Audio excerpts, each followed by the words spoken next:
वो सब नहीं चमत्कार होते कि ये हुआ वो हुआ, ये है चमत्कार। करो।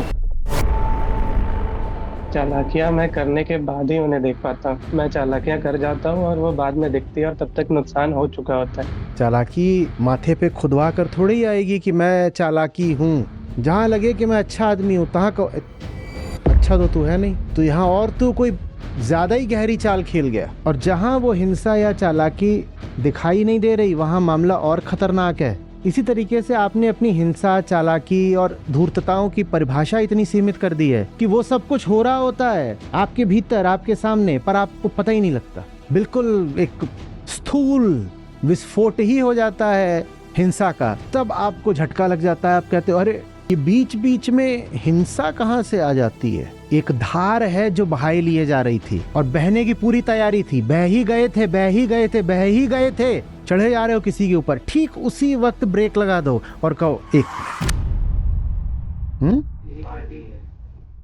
तो इतने परेशान क्यों?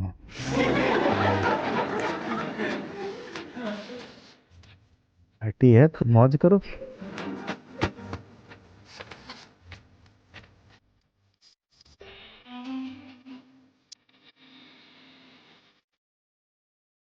और नमस्ते आचार्य जी, मेरा नाम कमर अहमद है और मैं गीता सत्रों से लगभग 1.5 सालों से जुड़ा हुआ हूँ। अ, मेरा सवाल ये है कि मैं अपनी चालाकियों को देख पा रहा हूँ, बट अक्सर ये होता है कि चालाकियां मैं करने के बाद ही उन्हें देख पाता हूँ। कभी कभी पहले भी दिख जाती है, लेकिन ज्यादा बड़ा हिस्सा उसका है जब मैं चालाकियां कर जाता हूँ और वो बाद में दिखती है और तब तक नुकसान हो चुका होता है। तो क्या कोई ऐसा तरीका है जिससे चालाकियों को पहले देखकर उसे रोका जा सके नुकसान होने से? जिस चीज को कहते हो कि ये चालाकी नहीं है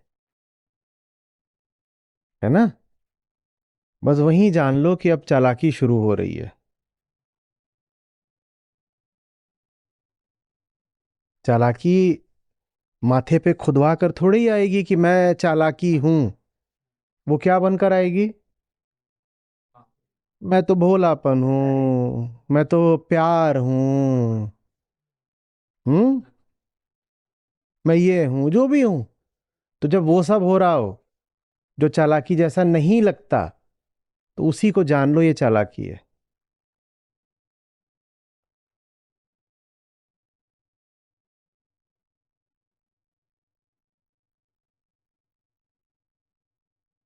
दुख रोकना है, सुख को पकड़ो,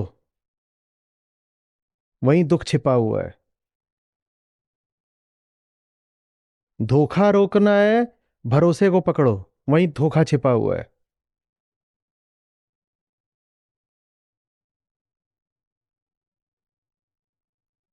चोट से बचना है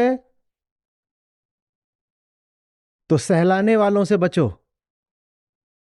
वहीं से चोट आने वाली है।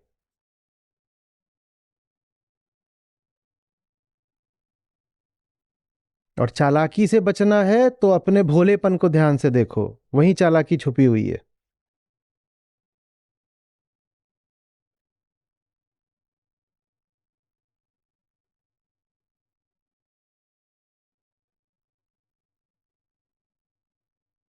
अज्ञान से बचना है तो अपने ज्ञान को देखो, वहीं मूर्खता बैठी हुई है।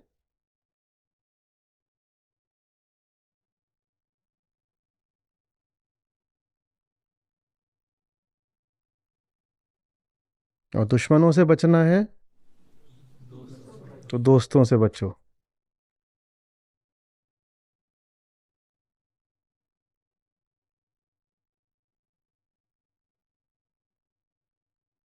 लुटने से बचना है तो इकट्ठा करने से बचो। अरे अगर कोई चालाक होगा तो केंद्र से ही चालाक होगा ना। चालाकी व्यवहार का कोई एक पक्ष नहीं होती। चालाकी कोई एक छोटा सा सीमित प्रकरण नहीं होती। चालाकी तो केंद्र होती है, और उस केंद्र से जो कुछ किया जाएगा उस सब में चालबाजी छुपी ही होगी। तो जो कुछ लग भी रहा है कि सीधा है, मासूम है, निष्काम है, सरल है, उसमें भी क्या बैठी होगी? चालाकी बैठी होगी। वहीं उसको पकड़ लो, धर दबोचो। जहां लगे कि मैं अच्छा आदमी हूं, तहां को अच्छा तो तू है नहीं। तो यहां और तू कोई ज्यादा ही गहरी चाल खेल गया, क्योंकि अच्छा तो तू है नहीं। पर अभी तूने काम ऐसा करा जिसको देख के खुद तुझे भी लग रहा है कि तू अच्छा आदमी है। तो इस बार तो और भी तूने टीढ़ी वाली खेली है चाल।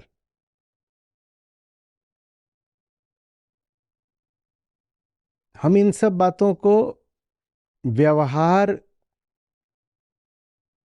का हिस्सा मानते हैं। ये व्यवहार का हिस्सा नहीं है, ये व्यवहार का केंद्र है। अहंकार हो और चालाक ना हो, ऐसा हो सकता है? चालाक हो और मूर्ख ना हो, ऐसा हो सकता है? बोलो।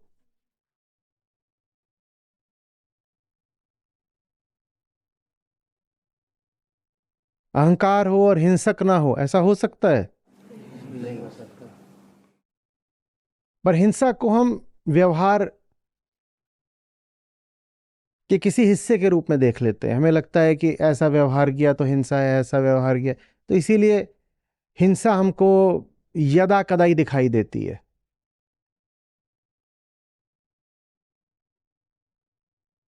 24 घंटे में से 1 घंटा हमें लगेगा कि हम हिंसक थे। समझ में आ रही बात? ठीक वैसे जैसे कि आप कह दो कि उदाहरण के तौर पे कि चेतन माने इंसान, कॉन्शियस माने ह्यूमन बीइंग।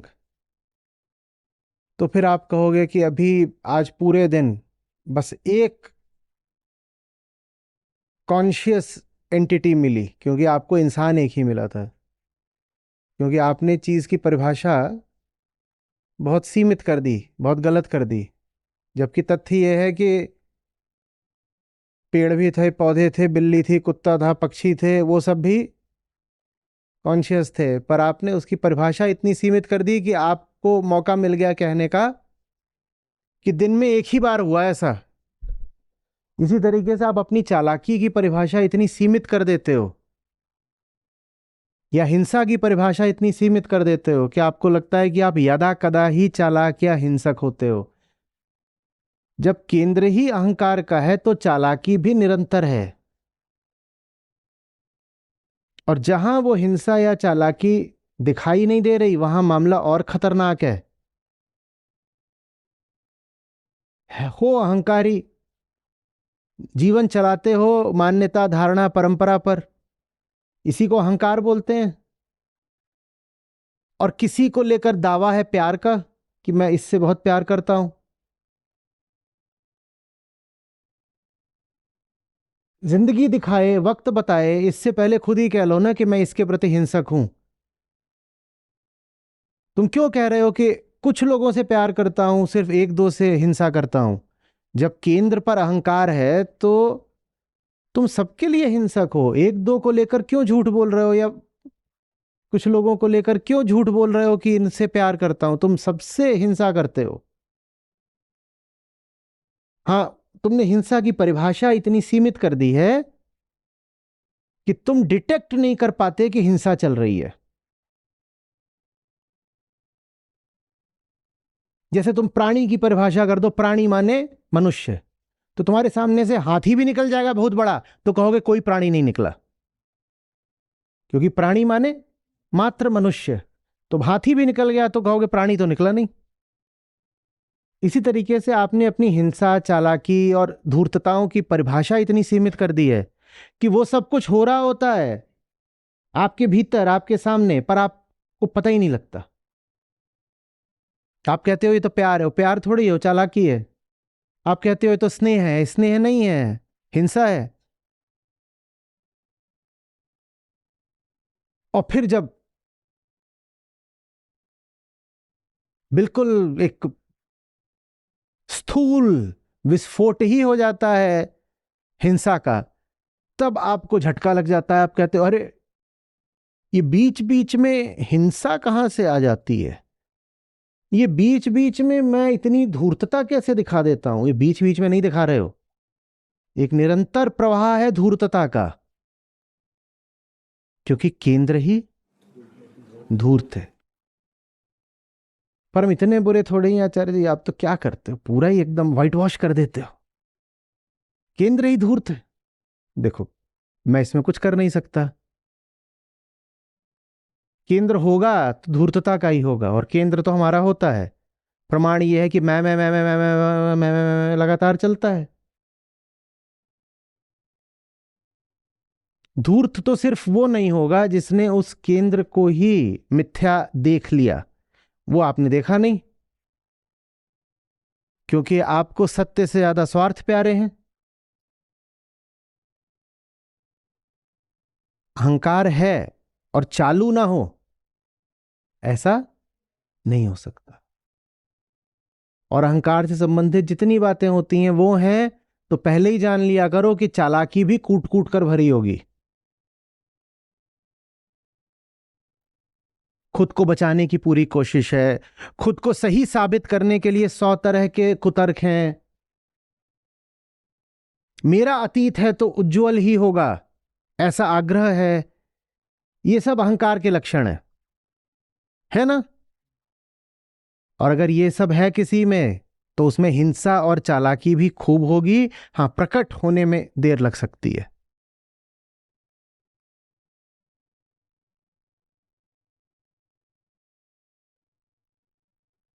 अपने आप को बेइज्जत करने में मजे लेना सीखो, नहीं तो जिंदगी बेइज्जत करेगी।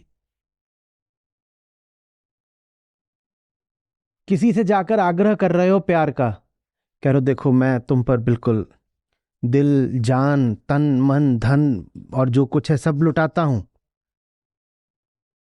तभी खट से पकड़ लो अपने आप को, बोलो एक सेकंड, ऐसा कुछ है नहीं, असल में मैं झूठ बोल रहा था, कुछ नहीं है।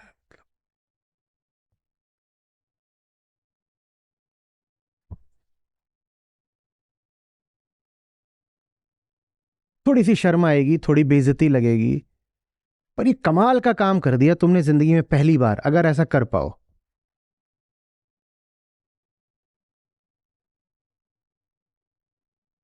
कि जहां मामला बन ही रहा था, जहां प्रमाणित हुआ जा रहा था कि सीधे आदमी हो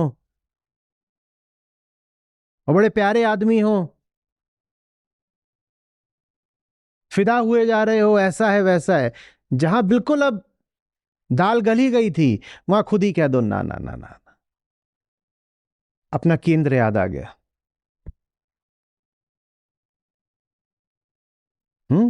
जब मैं भीतर से गड़बड़ हूं तो किसी के प्रति अच्छा कैसे हो सकता हूं। भीतर अगर अपूर्णता बैठी है तो वो बाहर हिंसा ही रखेगी। जो भीतर से अधूरा है वो बाहर नोचने खसोटने की फिराक में ही रहेगा। तो हाँ, मैं तुझसे बोल रहा था कि मैं तन मन धन सब निछावर कर रहा हूं वगैरह वगैरह, पर देख असली बात यह है कि मुझे सेक्स चाहिए। बोल दो खुल के, क्या होगा, थोड़ी बेइज्जती हो जाएगी, एक झापड़ खा जाओगे,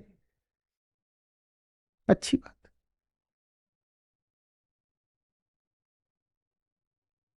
किसी बहाने से उसने छुआ तो सही।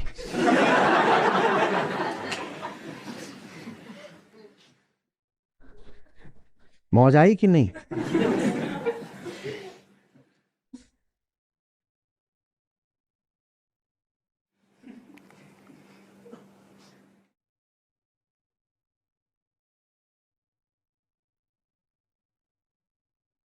अपने आप को पकड़ना सीखो।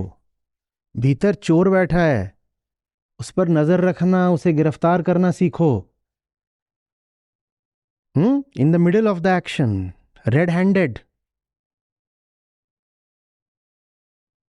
बिल्कुल पूरे जान लगा करके कुछ बोल रहे हो, किसी को कुछ साबित करने के लिए, कुछ जताने के लिए चढ़े जा रहे हो किसी के ऊपर, ठीक उसी वक्त ब्रेक लगा दो और कहो 1 मिनट, मैंने जो कुछ बोला अभी तक वो सब झूठ था। ये है साधना असली। वो सब नहीं चमत्कार होते कि ये हुआ वो हुआ, ये है चमत्कार। करो। हम्म। तो इतने परेशान क्यों हो?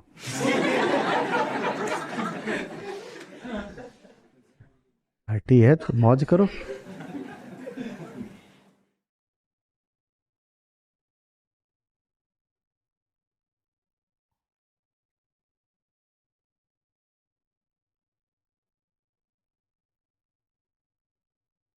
किस किस साथ हुआ है कि कोई ज़रूरी काम है तभी सोचा है कि 5-10 मिनट की नींद ले लेते हैं और लेटे हैं? नहीं, लेट के गुजर ही गए। वो तो अक्सर होता है। मैं कुछ और पूछ रहा हूँ। लेटे हैं, नींद आ रही है, नींद गहरी होती जा रही है और तभी उचक के खड़े हो गए। किसके साथ हुआ है ऐसे? ये करना सीखो। एक धार है जो बहाई लिए जा रही थी और बहने की पूरी तैयारी थी, बह ही गए थे, बह ही गए थे, बह ही गए थे, ब्रेक लगा दिया, खड़े हो गए। ये करना सीखो।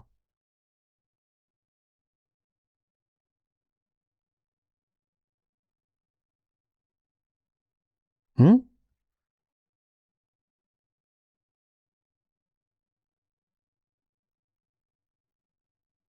हम्म। धन्यवाद। अच्छा। आचार्य जी, गुड इवनिंग। मेरा नाम जितेंद्र है।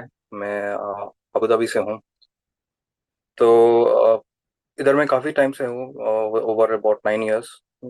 इससे पहले मैं कभी फिजिकल एक्टिविटी में ध्यान नहीं दिया था, but recently I started walking. तो इधर में मेरे आसपास जब मैं देख रहा था कि बहुत सारे लोग उसमें, even they were older people also, they started running as well. So at the same time I came across David Goggins के जो पॉडकास्ट थे, तो उसमें ही was emphasising on to challenge your physical limits. उनका कहना यह था कि आपके फिजिकल, आप जितना ज़्यादा हो सके उतना ज़्यादा आपके डिस्कम्फर्ट में जाना चाहिए, और क्योंकि आपका ग्रोथ उधर से उधर होता है बोल के। तो एट द सेम टाइम मैं आपके जो यूट्यूब पे वीडियोस थे, तो उसमें एक आपने कहा था कि begin from the destination itself. तो इस कंटेक्स्ट में मुझे अंडरस्टैंड करना था कि how can I relate to it, and also how does, अगर मैं अपने आप को चैलेंज किया फिजिकली, तो how does I can reach this destination. तो ये मेरा प्रश्न है।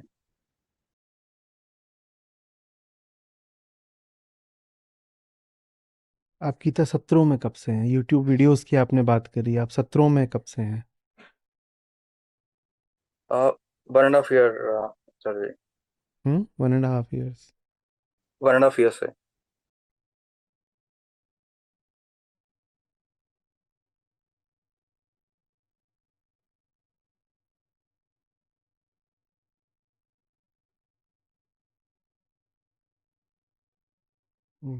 ना पड़ता है कहाँ से शुरुआत की जाए। आप कुछ करने जाओगे, उसका संबंध अगर अपनी हस्ती से, ईगो से लगाओगे, तो कहीं ना कहीं उसको आपको रुकना पड़ेगा। इसलिए कहा जाता है बिगिन फ्रॉम द डेस्टिनेशन।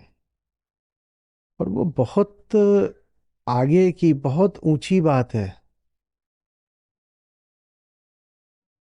मुझे इसमें समस्या आती है कि वो पारमार्थिक बात को मैं वॉकिंग से कैसे जोड़ के आपको समझाऊं। और मुझे समस्या आती है कि आध्यात्मिक, गूढ़ आध्यात्मिक बात को जिन भी आपने महानुभाव का नाम लिया था उनके पॉडकास्ट से कैसे जोड़ के बताऊं। आप आते, आप किसी श्लोक की बात करते, आप पता नहीं किन की आप बात कर रहे हो कि मैंने उनका पॉडकास्ट देखा, उन्होंने बोला फिजिकल करो, चैलेंज करो। आप सचमुच सत्र सुन रहे हैं, आप परीक्षाएं दे रहे हैं, आपको पास समय कैसे मिल जाता है इधर उधर के पॉडकास्ट देखने का?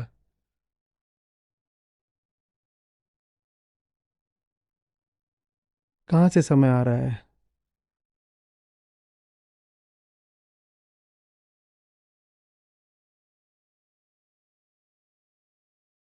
वॉकिंग आप कर रहे हो सेहत के लिए, बूढ़े लोग दौड़ लगा रहे हैं, वो भी लगा रहे हैं सेहत के लिए।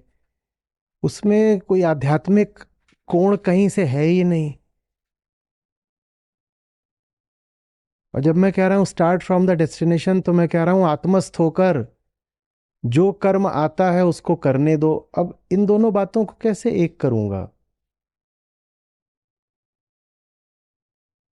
माफ करिएगा, लेकिन समस्या ये आती है कि आप मुझे भी कोई यूट्यूबर ही समझ लेते हो। तो आप यूट्यूब पर कुछ देख कर आते हो और फिर मुझसे कहते हो कि आचार्य जी आप इसको एक्सप्लेन कर दीजिए।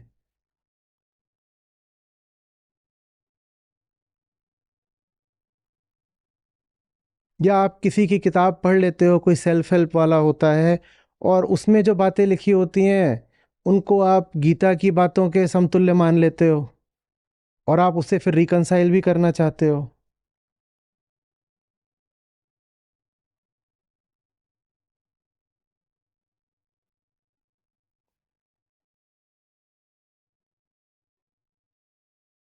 हमारी कम्युनिटी को भी कुछ बातें स्पष्ट हो नहीं पा रही हैं अभी।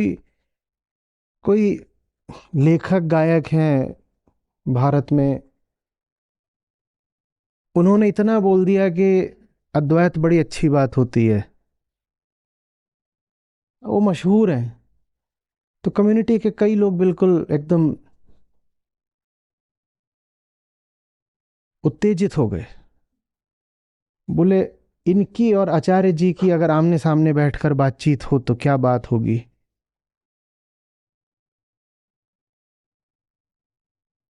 मैं उनसे क्या बात करूंगा? वो अधिक से अधिक मेरे सामने एक शिष्य की तरह आ सकते हैं सवाल पूछने के लिए, पर ये बात ही आधी कम्युनिटी को बहुत अजीब लगी। कहेगी अरे पर उनका तो नाम बहुत है, तो ज्ञान भी बहुत होगा, तो वो शिष्य बनकर थोड़े ही आएंगे। वो तो मतलब सब, आप सब दुनिया के इतने पिछलग्गू लोग हो,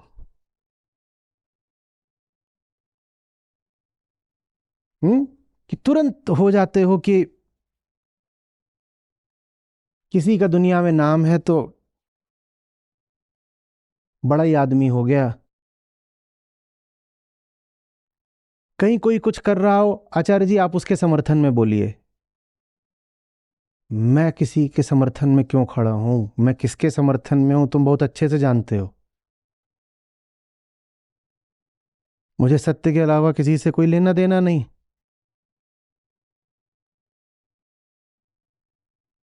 आचार्य जी इस मुद्दे पर बोलिए, आचार्य जी उसके लिए बोलिए, आचार्य जी उसके लिए बोलिए, आचार्य जी आप जाके उनका साथ दीजिए, आचार्य जी ये करिए। क्यों भाई? तुम्हें कुछ समझ में भी आ रहा है कि तुम जहां पर हो उस जगह का स्तर क्या है?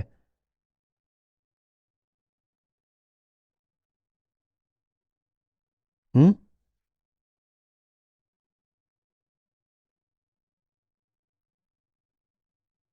अब ये मैं अपने मुंह से बोलूं तो ये बात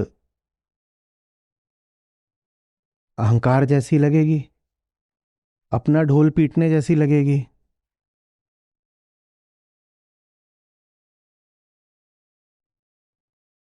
एक बड़े फिल्म निर्माता हैं, उनकी फिल्में चलती हैं, उनको पुरस्कार वगैरह भी मिलते हैं, और वो थोड़ा बौद्धिक किस्म की फिल्में बनाते हैं। तो अभी उनकी फिल्म आने वाली थी तो उन्होंने रोहित से संपर्क करा। बैठे हैं रोहित जी? यहाँ कहाँ है? तो बोले मैं आचार्य जी के साथ एक बातचीत करूंगा। का बहुत अच्छी बात है, बताइए आप क्या पूछना चाहेंगे उनसे। तो बोले नहीं मुझे कुछ पूछना नहीं है, it will be just like two Buddhas talking to each other.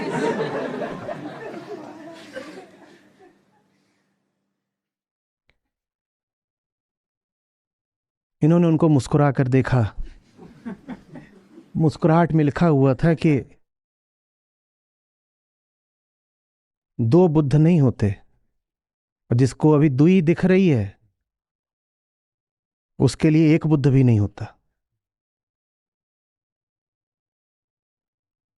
पर कम्युनिटी बहुत ज़्यादा उत्तेजित हो गई होती अगर मैं, वो जो निर्माता निर्देशक है, मैं उनके साथ बैठा होता तो वो कहते, देखा,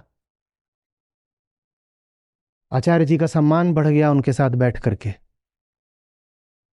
मेरा सम्मान बढ़ गया।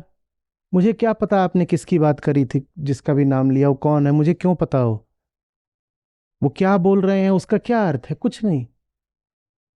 जिस चीज का अर्थ है शायद आप उसमें नियमित नहीं रहे हो, आपने सत्र नहीं सुने हैं, आपने कितनी परीक्षाएं दी हैं, मैं जानना चाहता हूं। आपने दी होती तो आप उन व्यक्ति के पास जाते नहीं, उनकी बात आप सुनते नहीं।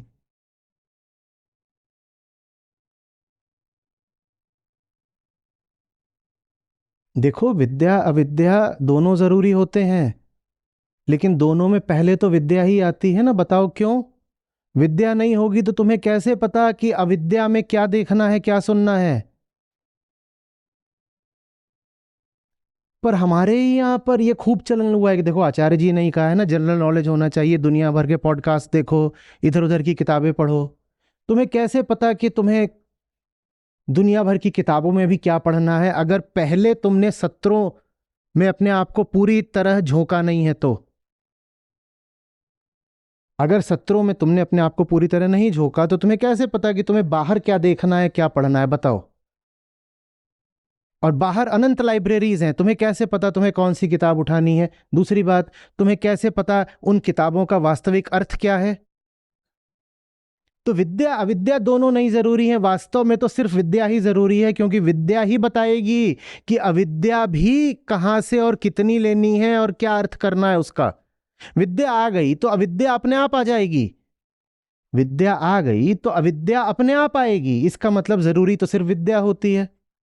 पर मैंने अगर बोल दिया कि विद्या विद्या दोनों जरूरी है, तो उसका अर्थ आप इस लाइसेंस के तौर पर लेते हो कि अब जाओ इधर उधर की 100 चीजें देखो और फिर मुझसे आकर के पूछो कि उन्होंने ऐसा बोला है, आचार्य जी आप टिप्पणी करिए। वो क्या है? वो भगवान श्री कृष्ण है कि मैं उनके श्लोक पर व्याख्या दूं? मैं बोलूंगा भी तो कृष्णों कबीरों के कथनों पर कुछ बोलूंगा ना। कोई सेल्फ हेल्प गुरु हो, कोई पॉप फिलोसोफर हो, कोई यूट्यूबर हो, मैं उसकी बात की व्याख्या थोड़ी करूंगा कि आचार्य जी उन्होंने ऐसा बोला है, अब आप बताइए उन्होंने ऐसा क्यों बोला। तरह तरह के लोग होते हैं, तरह तरह की बातें बोलते हैं, बोल दिया होगा कुछ, दोबारा पूछोगे तो कुछ और बोल देगा, तो मैं समझाता फिरूंगा क्या? जो समझाने लायक हैं उनकी बात मैं आपको समझा रहा हूं, और बाकियों की मैं कोई हैसियत नहीं मानता। आपके लिए होंगे वो बहुत बड़े बड़े नाम दुनिया के, होगा किसी के पास लिटरेचर में नोबेल प्राइज भी। मैं कह रहा हूं ये किताब उसकी हर किताब से ऊपर की है, और कह रहा हूं तो कह रहा हूं। आपको बहुत शौक है जाकर के दुनिया की किताबें पढ़ने का, तो पढ़ते रहिए, ठसक के साथ कह रहा हूं। नहीं तो बहुत घूम रहे हैं, बड़ी बड़ी किताबें लिखी गई हैं। आप जाओगे कि टॉप 100 वर्क्स इन लिटरेचर, 100 की जगह 1000 बता देगा, आपकी जिंदगी बीत जाएगी।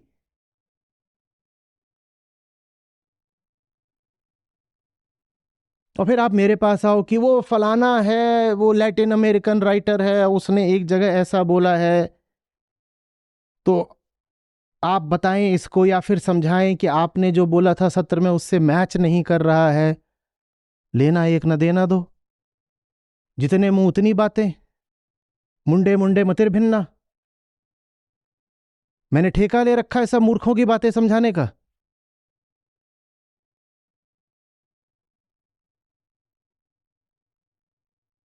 और होगा किसी के पास, फिर कह रहा हूं, नोबेल प्राइज भी हो तो भी क्या फर्क पड़ता है?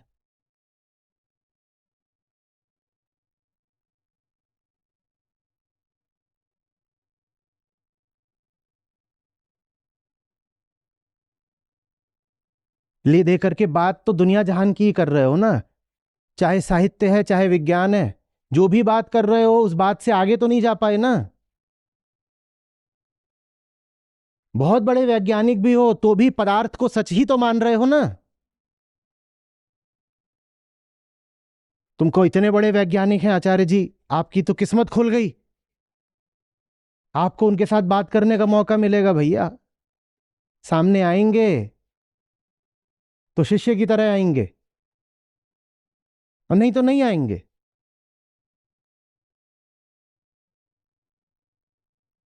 यहां two Buddhas talking to each other नहीं चलता।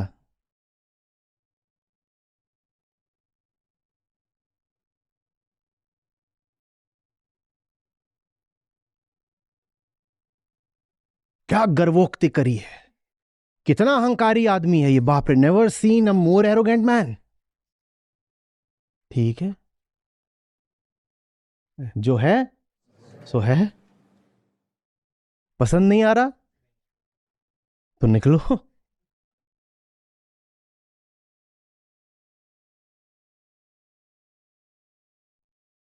तुम्हें इतनी सी बात एरोगेंस की लग रही है, तो जिस दिन कोई बोल देगा अहम ब्रह्मास्मि, उसको क्या बोलोगे तुम? क्या बोलोगे? फिर इसीलिए तुम जल भुन करके जब कोई अनहल हक बोल देता है तो उसको मार ही देते हो। बर्दाश्त ही नहीं होता। इतनी बड़ी बात कैसे बोल दी, सीधे अपने आप को ब्रह्म बोल दिया।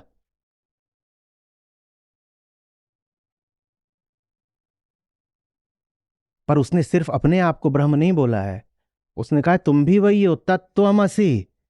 अगर मैं ब्रह्म हूं, अहम ब्रह्मास्मि, तो तुम भी वही हो, तत्त्वमसि। पर तुम्हें खुद तो ब्रह्म होना ही नहीं है। कोई और भी अगर हो रहा हो तो तुम्हें बड़ी आग लगती है। तो अरे, सच एरोगेंस, वेरी कंसीटेड मैन। लगती है तो लगे।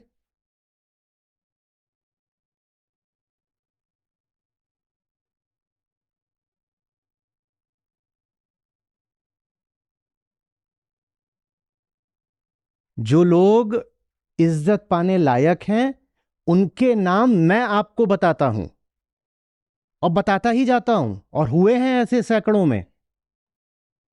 और उनके आगे सर झुकाता हूं, अपनी ओर से उनके नाम आपको बताता हूं। और आप अपनी ओर से मुझे नाम मत बताया करिए। आपकी दुनिया में आप जिनको बड़ा आदमी या इज्जतदार मानते हो, मेरी दुनिया में वो कुछ नहीं है। आप उनसे इंप्रेस हो जाते हो क्योंकि आपके सांसारिक सपने हैं और कोई बात नहीं है। किसी के पास पैसा बहुत हो, किसी का नाम बहुत हो, आप तुरंत उसके सामने दब जाओगे, उसको इज्जत दोगे, हे करोगे। मैं थोड़ी उसके कोई बहुत भाव दूंगा।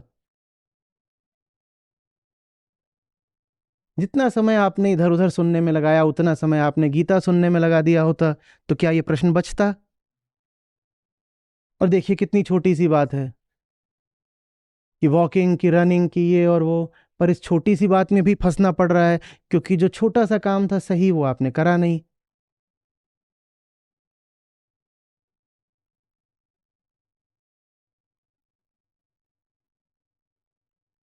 इसी साल की बात है, बल्कि पिछले साल के अंत और इस साल की शुरुआत के बीच की बात है।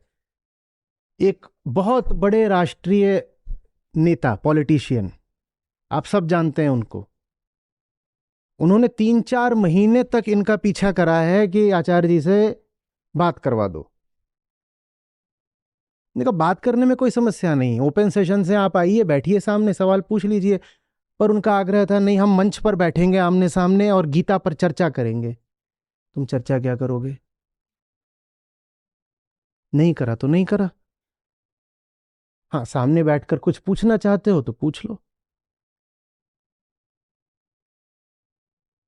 मेरे देखे तो आप लोग ज्यादा सम्मान के हकदार हैं, और आप अगर सामने इतनी विनम्रता से बैठ सकते हैं तो इन महाशय को भी यहीं बैठना होगा।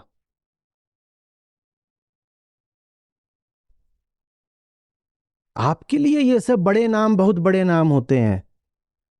आध्यात्मिक आदमी के लिए कोई नाम बड़ा नहीं होता, उसके लिए बस एक नाम बड़ा होता है, जिसका कोई नाम नहीं।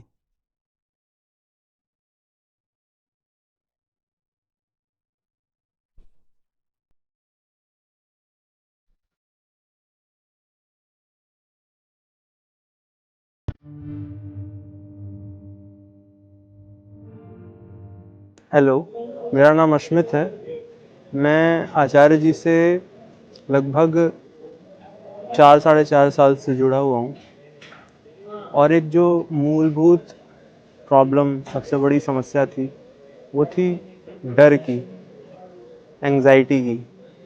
मुझे याद है कि बहुत ही हाइपर एंग्ज़ायटी अटैक्स मैंने 1-2 बार महसूस किए हैं, झेले हैं।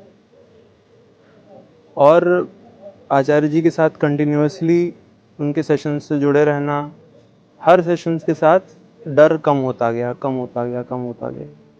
और अब ये हाल है कि मतलब कोई विशेष डर जैसा तो कुछ महसूस नहीं होता और ये भी समझ में आता है कि अब वो डर आ भी नहीं सकता मेरे लिए, मतलब वो डर मेरे लिए है भी नहीं। तो जिसको एक ये डर की समस्या हो और दूसरी एक समस्या कि कभी भी आप ज़िंदगी में फ़ील करें कि मैं छोटा हूँ, कमज़ोर हूँ, दूसरों से कमतर हूँ, तो ऐसे में आचार्य जी की संगति करने पर आपको पता चलता है कि आप कमज़ोर हो नहीं। वो एक भ्रम था आपका जो आपको एहसास कराता था कि आप कमज़ोर आप हो नहीं कमज़ोर। तो 2 समस्याएं जिसको भी ज़िंदगी में महसूस होती हैं, एक तो एंग्ज़ायटी, डर, जो एक ही बात है, एंग्ज़ायटी, डर, पैनिक्स, ये सब चीज़ें हैं, या फिर आपको हीन भावना की समस्या होती है, इनएडिक्वेसी फील होती है कि मैं एडिक्वेट हूँ या नहीं, मैं पर्याप्त हूँ या नहीं अपने लिए। तो ऐसे में आपको आचार्य प्रशांत जी के पास ही आना चाहिए।